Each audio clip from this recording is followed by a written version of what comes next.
तो नमस्कार प्यारे बच्चों, आप सभी का स्वागत है। तो ये आज जो है हम लोग जो है एनसीईआरटी बुक से क्वेश्चन कर रहे हैं। एक्सरसाइज कितना नंबर है? 3.2 का जो है क्वेश्चन नंबर जो है आपका 2 है। क्वेश्चन नंबर 2 में क्या बोला जा रहा है? बोला जा रहा है कि साइन एक्स बराबर कितना दिया हुआ? 3/5 है। कितना है? साइन एक्स बराबर 3/5 है। और ये यहाँ पे एक्स बोला गया है कि ये दूसरे चतुर्थांश में, किसमें है?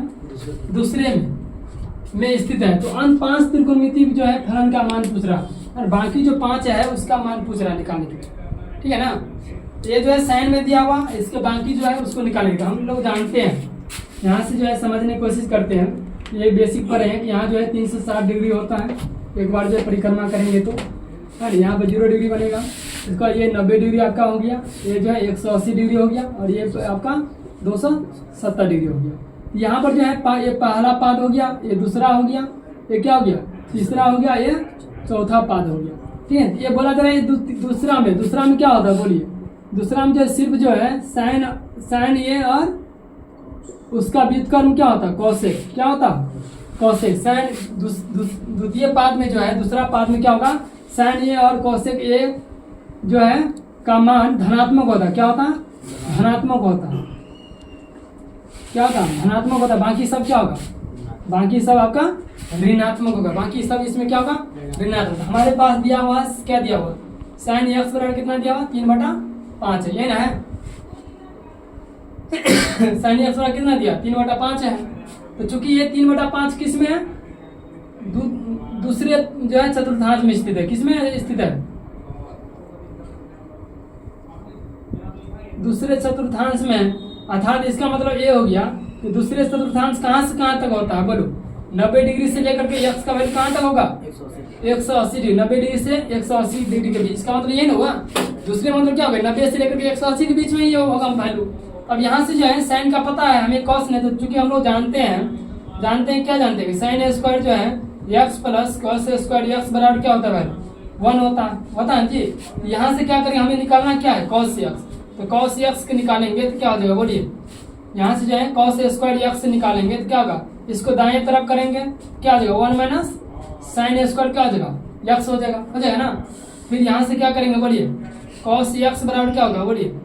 यहाँ प्लस माइनस लिख सकते, रूट अंडर क्या होगा? 1 माइनस साइन स्क्वायर क्या हो जाएगा? एक्स। स्क्वायर को इधर करेंगे क्या होगा? रूट के अंदर आ जाएगा। और यहाँ से जो हमें जानते हैं इसका साइन के एक्स का वैल्यू दिया हुआ। ठीक है ना? क्या दिया हुआ? 3/5 जो है दिया हुआ, एन दिया हुआ है। समझ में आ रहा? अब यहाँ से स्क्वायर करेंगे, कैलकुलेट करेंगे तो क्या होगा? 3 का स्क्वायर कितना होगा? 9। 5 का स्क्वायर कितना हो गया? 25। 9 कितना हो गया? 25। और यहाँ से एलसीएम लेंगे। क्या लेंगे? एलसीएम लेंगे तो कितना होगा? बोलिए। 25 जो है आपका एलसीएम हो जाएगा।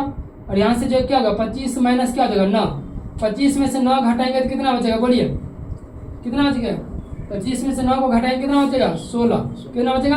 16। और यहाँ से हम लोग पढ़े हैं, शुरू से ही पढ़ते आ रहे हैं बेसिक चीज कि जो है अलग अलग रूट हम लिख सकते हैं ना, कोई दिक्कत? और यहाँ से जो है 16 का वर्गमूल कितना होता है? 4 होता है। और 25 का वर्गमूल कितना होता है? 5। अब यहाँ पर प्लस माइनस दोनों आया। अब यहाँ पर जो है कॉस को हम पता करना पड़ेगा। कॉस द्वितीय में क्या होता है? धनात्मक ऋणात्मक। क्या होता है दूसरे पाद में? कॉस क्या होता है? धन ऋणात्मक होता है। क्या होता है? तो चूंकि ये जो है, चूंकि यक्स जो है, यक्स क्या है?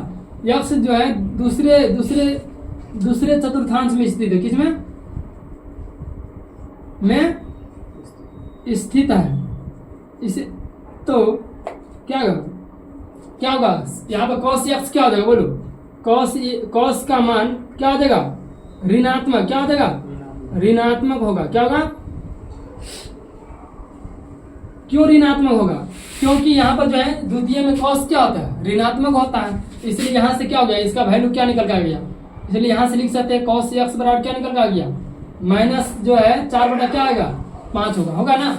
अब कॉस निकल गया तो अब बताइए कॉसेक निकालने में कोई दिक्कत है? कॉसेक जो है, अब जो हम क्या निकाले? कॉसेक एक्स बराबर क्या होता है? साइन का उल्टा होता है कॉसेक। तो क्या होगा? कॉसेक एक्स बराबर क्या पढ़े थे? 1/sin x. क्या पढ़े थे? 1/sin x. साइन एक्स का वैल्यू हमें पता है ना? साइन का वैल्यू कितना पता है? 3 बटा क्या हो गया? 5। इसको कीजिएगा क्या होगा? 5/3। यहाँ पर कॉसेक एक्स बराबर क्या हो जाएगा? 5/3। फिर क्या करेंगे? अब जो है सेक एक्स। क्या है? Sec x. तो सेक एक्स बराबर क्या लिखेंगे 1 बटा कॉस एक्स, क्या लिखेंगे 1 बटा क्या लिखेंगे कॉस एक्स, क्या लिखेंगे 1 बटा कॉस का वैल्यू हमें पता है, क्या पता है बोलिए कॉस का वैल्यू कितना है 1 बटा क्या हो जाएगा -4 बटा क्या हो जाएगा 5, और यहाँ पे चाहे इसको कीजिएगा उलट लीजिएगा कितना होगा -5 बटा क्या हो जाएगा 4 हो जाएगा ना, कोई दिक्कत यहाँ तक। अब क्या करेंगे, अब जो है 10 जो है एक्स बराबर क्या ऊपर रहते हम लोग साइन एक्स बटा क्या पर रहते कॉस एक्स, साइन का वैल्यू कितना है बोलिए साइन का वैल्यू कितना है 3 बटा क्या 5 है, और कॉस एक्स का वैल्यू कितना है माइनस में 4 बटा क्या 5 है, इसको कैलकुलेट कीजिएगा तो 3 बटा 5 है, गुणने में क्या हो जाएगा ये 5 जो है -5 बटा क्या हो जाएगा 4, यहाँ से 5 से 5 क्या हो जाएगा आपका कैंसिल हो जाएगा, बचा क्या माइनस में 3 बटा क्या बचेगा 4, तो 10x बराबर कितना आ गया -3 बटा 4, ठीक है ना। और क्या होगा कॉड जो है x बराबर क्या होता है 10 का उल्टा होता है ना, तो 1 बटा 10x लिख सकते हैं, कोई दिक्कत है यहाँ भी कॉस बटा साइन लिख सकते हैं, लेकिन उतना करने की जरूरत नहीं है, क्यों नहीं है क्योंकि हमें 10x का वैल्यू पता चल गया ना, क्या होता है -3 बटा 4, इसलिए कॉड x बराबर क्या होता है 1 बटा 10x, 10x गुने कॉड x बराबर क्या होता है 1 होता है ना, इसलिए हमने यहाँ पर डायरेक्ट कर दिए, ठीक है कोई दिक्कत। यहाँ पे क्या होगा 1 बटा क्या होगा -3 बटा 4, यहाँ से कैलकुलेट कीजिए तो -4 बटा क्या हो जाएगा 3, यही जो आंसर हो गया। तो यहाँ पे देखिए हम लोग जो है सबका निकाल लिए हैं, देखिए यहाँ पे जो 5 का निकाल लिए, देखिए यहाँ पे cos x का वैल्यू निकाल लिए, फिर क्या निकाल लिए यहाँ पे sec x का वैल्यू निकाल लिए, फिर क्या निकाले यहाँ पे 10x का वैल्यू निकाल लिए ना 10x, फिर यहाँ पे cot x निकाले 5 को निकाल लिए ना। इसी तरह जो है प्रश्न को हम लोग हल करेंगे, ठीक है।